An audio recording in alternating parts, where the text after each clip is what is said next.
Hello there, I'm Kyle Whittle, and I am going to be reading Harry Potter and the Sorcerer's Stone by J.K. Rowling. Let's get comfortable here.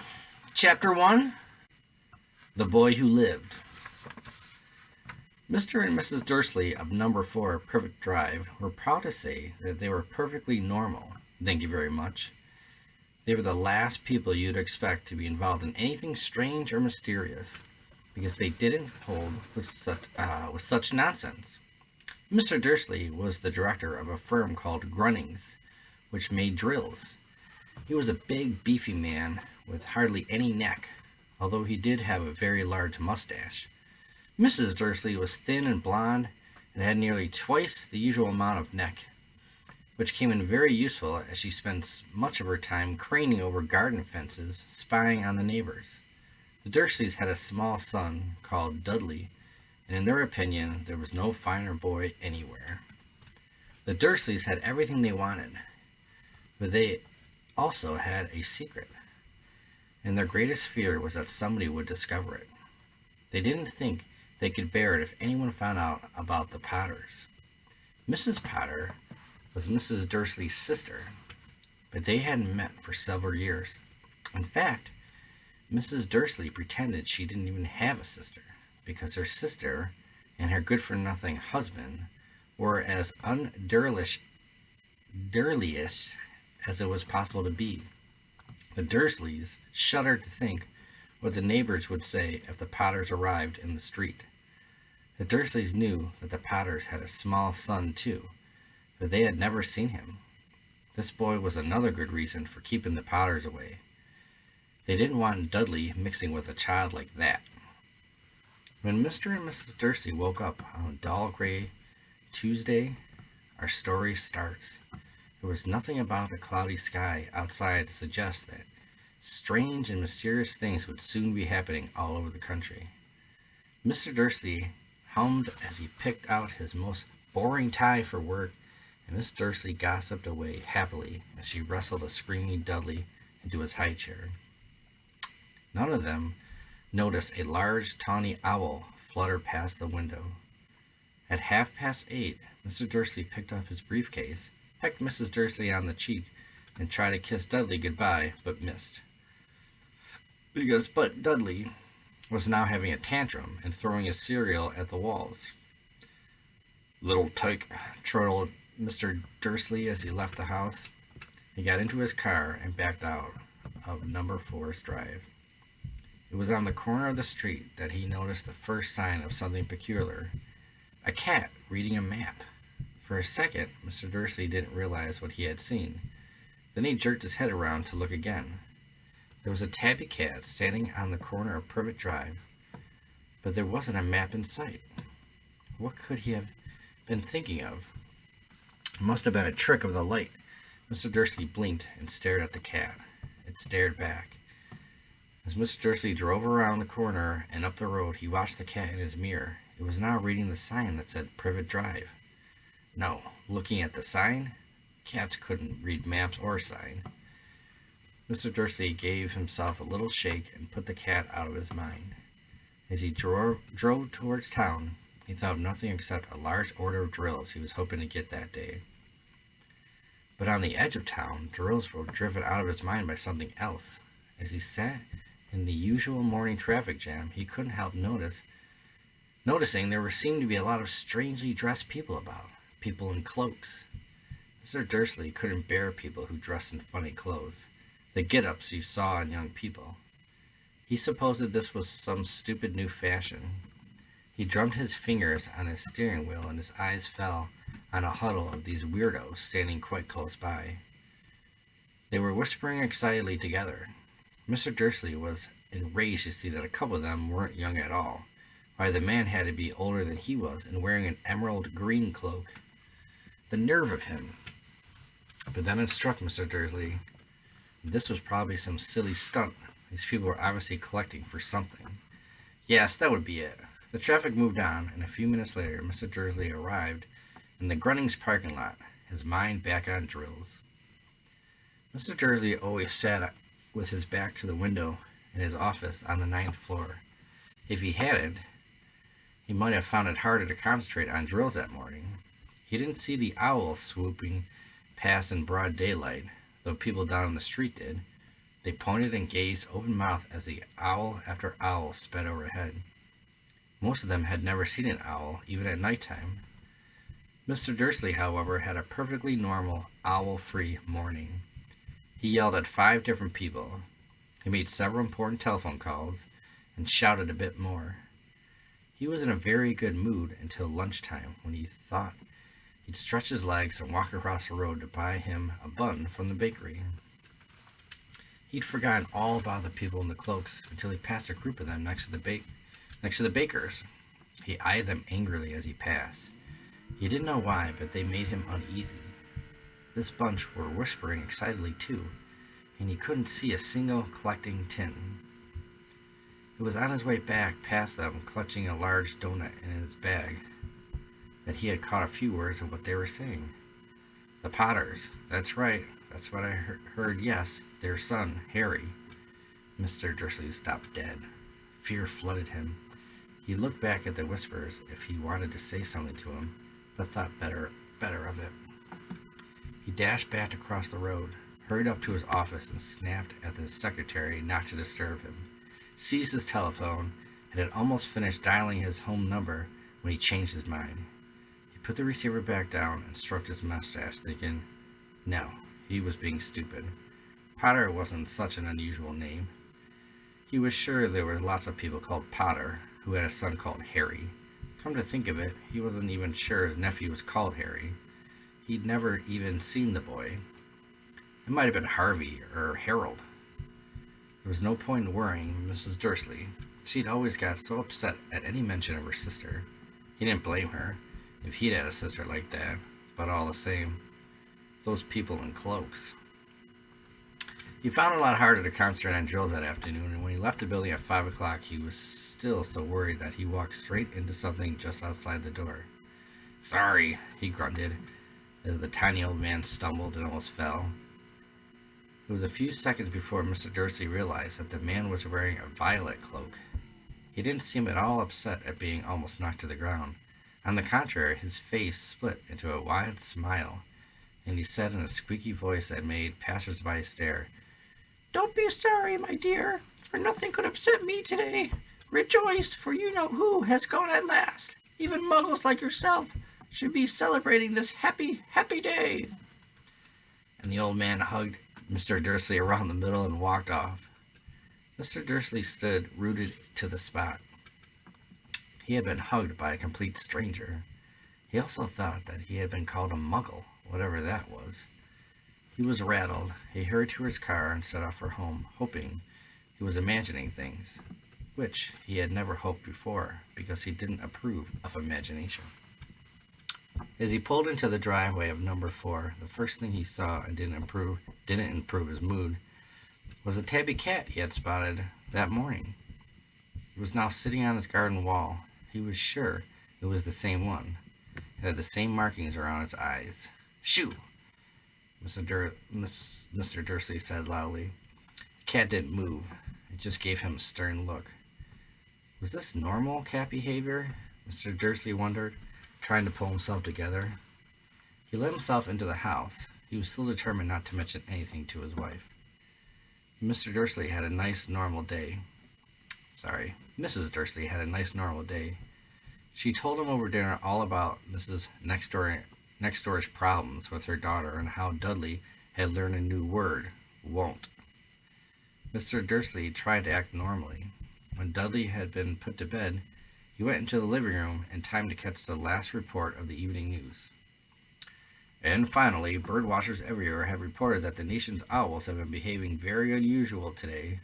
Although owls normally hunt at night and are hardly ever seen in the daylight, there have been hundreds of sightings of these birds flying in every direction since sunrise. Experts are unable to explain why the owls have suddenly changed their sleeping pattern. The newscaster allowed himself a grin. Most serious, and now over to Jim McGruffin with the weather. Going to be any more showers of owls tonight, Jim? Well, Ted, said the weatherman, I don't know about that, but it's not only the owls that have been acting oddly today. Viewers as far apart as Kent, Yorkshire, and Dundee have been phoning in to tell me that instead of the rain I promised yesterday, they've had a downpour of shooting stars. Perhaps people have been celebrating bonfire night early. It's not until the next week, folks, but I can promise a wet night tonight. Mr. Dursley sat frozen in his armchair. Shooting stars all over Britain, owls flying by daylight, mysterious people in cloaks all over the place, and a whisper about the Potters? Mrs. Dursley came into the living room carrying 2 cups of tea. It was no good. He'd have to say something to her. He cleared his throat nervously. Petunia, dear, you haven't heard from your sister lately, have you? As he expected, Mrs. Dursley looked shocked and angry. After all, they normally pretended she didn't have a sister. No, she said sharply. Why? Funny stuff on the news, Mr. Dursley mumbled. Owls shooting stars, and there were a lot of funny-looking people in town today. So? Snapped Mrs. Dursley. Well, I just thought maybe it was something to do with, her crowd. Mrs. Dursley sipped her tea through pursed lips. Mrs. Dursley wondered whether he dared tell her he dreamed the name Potter. He decided he didn't dare. Instead, he said, as casually as he could, "Their son, he'd be about Dudley's age now, wouldn't he?" "I suppose so," said Miss Dursley stiffly. "What's his name again? Howard, isn't it?" "Harry. Nasty. Common name, if you ask me." "Oh, yeah," said Mr. Dursley, his heart sinking horribly. "Yes, I quite agree." He didn't say another word on the subject as they went upstairs to bed. While Miss Dursley was in the bathroom, Mr. Dursley crept to the bedroom window and peered down into the front garden. The cat was still there. It was staring down Privet Drive as though it were waiting for something. Was he imagining things? Could all this have anything to do with the Potters? If it did, if it got out that they were related to a pair of... Well, he didn't think he could bear it. The Dursleys got into bed. Mrs. Dursley fell asleep quickly, but Mr. Dursley lay awake, turning it all over in his mind. His last comforting thought before he fell asleep was that even if the Potters were involved, there was no reason for them to come near him. And Mrs. Dursley, the Potters knew very well that he and Petunia thought about them and their kind. He couldn't see how he and Petunia could get mixed up in anything that might be going on. He yawned and turned over. It couldn't affect them. How very wrong he was. Mr. Dursley might have been drifting into an uneasy sleep, but the cat on the wall outside was showing no sign of sleepiness. It was sitting as still as a statue, its eyes fixed unblinkingly on the far corner of the Privet Drive. It didn't so much as quiver when a car door slammed on the next street, nor when 2 owls swooped overhead.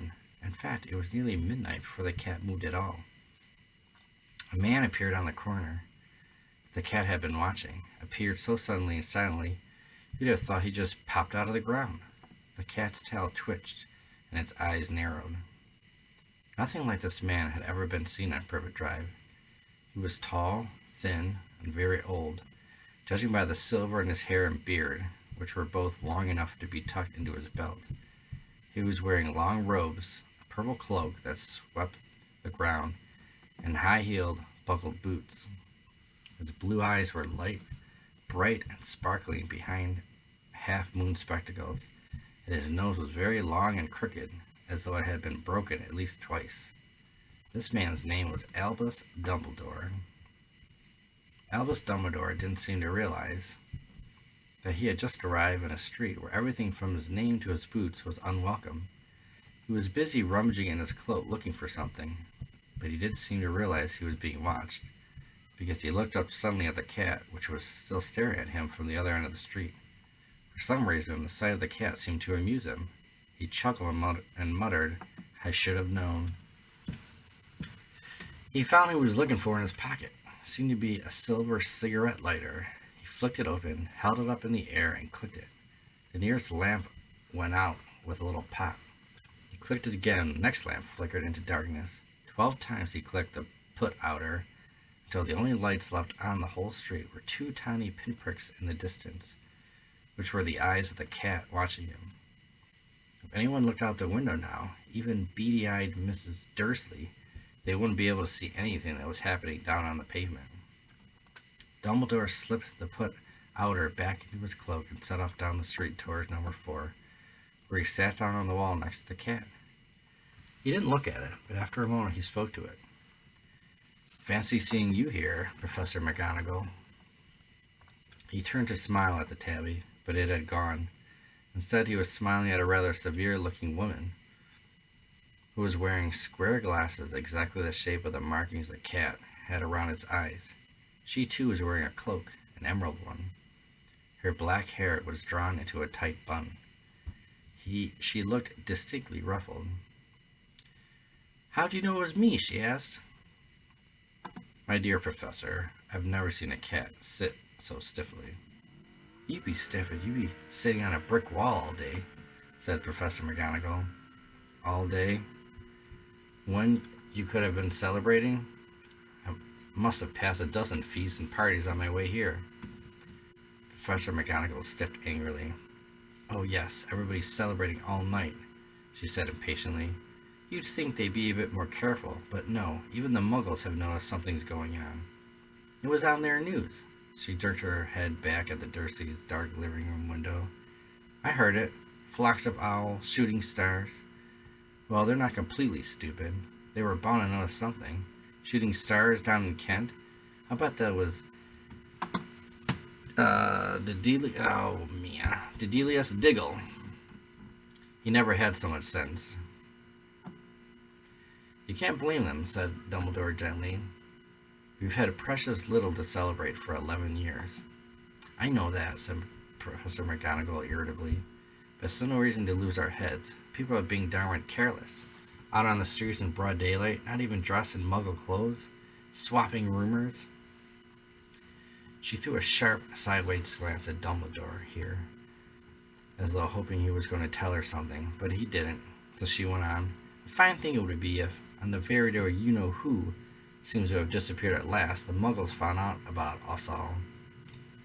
"I suppose he really has gone, Dumbledore?" "Certainly seems so," said Dumbledore. "We have much to be thankful for." "Would you care for a lemon drop?" "A what?" "A lemon drop. They're kind of a Muggle sweet I'm rather fond of." "No, thank you," said Professor McGonagall coldly, as though she didn't think this was the moment for lemon drops. "As I say, even if you know who has gone." "My dear Professor, surely a sensible person like yourself can call him by his name. All this you-know-who nonsense. For 11 years, I've been trying to persuade people to call him by his proper name, Voldemort." Professor McGonagall flinched, but Dumbledore, who was unsticking 2 lemon drops, seemed not to notice. "It all gets so confusing if we keep saying you-know-who. I've never seen any reason to be afraid of saying Voldemort's name." "I know you haven't," said Professor McGonagall, sounding half exasperated, half admiring. "But you're different. Everyone knows you're the only one you-know-who, all right, Voldemort was frightened of." "You flatter me," said Dumbledore calmly. "Voldemort has powers I will never have. Only because you're too, well, noble to use them. It's lucky it's dark. I haven't blushed so much, and Madame Pomfrey told me she liked my new earmuffs." Professor McGonagall shot a sharp look at Dumbledore and said, "The owls are nothing next to the rumors that are flying around. You know what everyone's saying?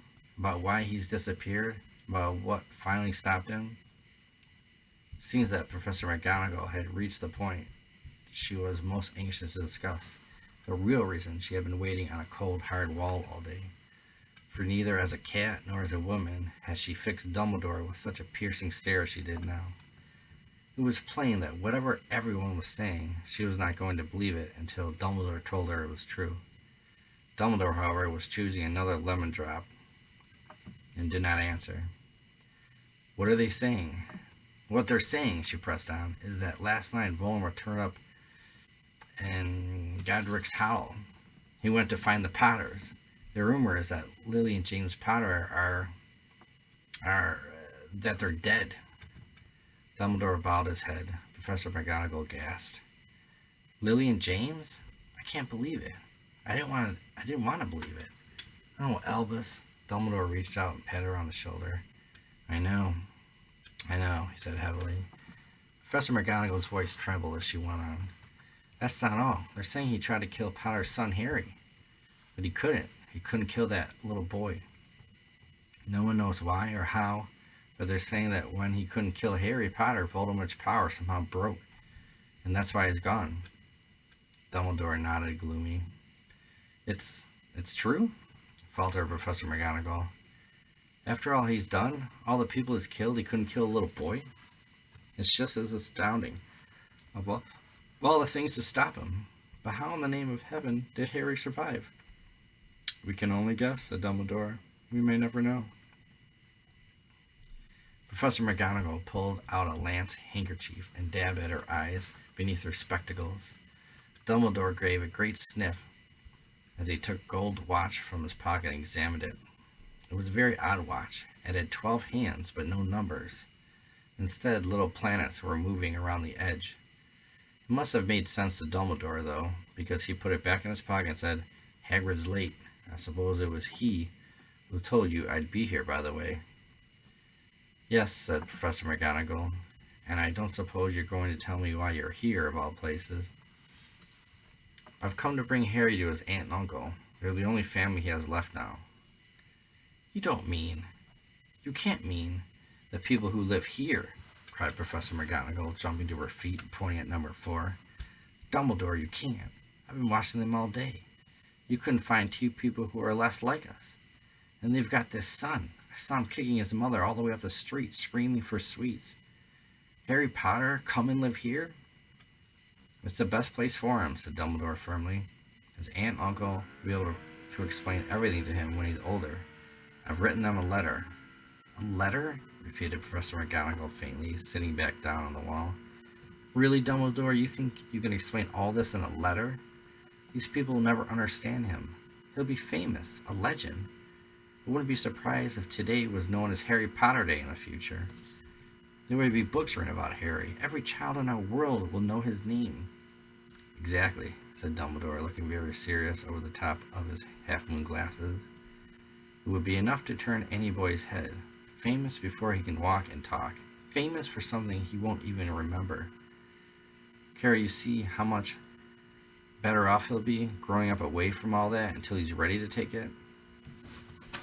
Professor McGonagall opened her mouth, changed her mind, swallowed, and then said, Yes, yeah, you're right, of course. But how's the boy getting here, Dumbledore? She eyed his cloak suddenly as though she thought he might be hiding Harry underneath it. Hagrid's bringing him. You think it wise to trust Hagrid with something as important as this? I would trust Hagrid with my life, said Dumbledore. I'm not saying his heart isn't in the right place, said Professor McGonagall grudgingly, but you can't pretend he's not careless. He does tend to... What was that? A low rumbling sound had broken the silence around them. It grew steadily louder as they looked up and down the street for some sign of headlight. It swelled to a roar as they both looked up at the sky, and a huge motorcycle fell out of the air and landed on the road in front of them. If the motorcycle was huge, it was nothing to the man sitting astride it. It was almost twice as tall as a normal man, and at least 5 times as wide.